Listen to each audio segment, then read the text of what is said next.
মুসলমানের ঈমানকে নষ্ট করার জন্য ইহুদি খ্রিস্টানরা কত চক্রান্ত করতেছে। মুসলমান সেজদা দিবে ওই যাই নামাজে, যেখানে সেজদা দিবে সেখানে মূর্তির ছবি রেখেছে, যদিও মুসলমান বুঝতে পারতেছে না, কিন্তু সেজদা পড়তেছে ওই পুতুলের মধ্যে, ওই মূর্তির মধ্যে। মূর্তিতে সেজদা পড়ার কারণে আপনি আমার ঈমানটা হরণ করে নিয়ে যাচ্ছে, কথা ঠিক না বেঠে?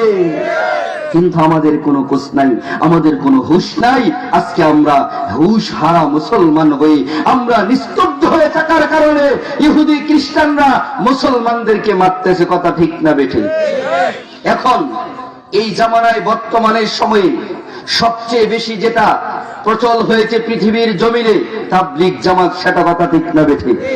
তাবলীগ জামাতে মানুষ গিয়ে দ্বীন শিখছে, কুরআন শিখছে, হাদিস শিখছে, নামাজ ভঙ্গের কারণ শিখছে, তায়াম্মুমের কারণ শিখছে, ওযুর কারণ শিখছে। বর্তমানের সময়ে ইহুদি খ্রিস্টানরা চিন্তা করতেছে এই তাবলীগ জামাতের মধ্যে মুসলমানগুলো যাইয়া ঈমান শিখতেছে, ঈমানকে মজবুত করতেছে।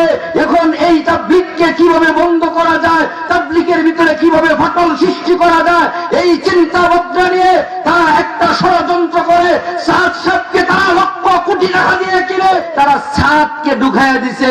বলো এবার তুমি কোরআনের বিরুদ্ধে, কোরআন অর্থ বুঝে না পড়লে গুনাহ হবে, মুসলমানদেরকে কোরআন থেকে সরায় দাও, কথা ঠিক না বেঠে?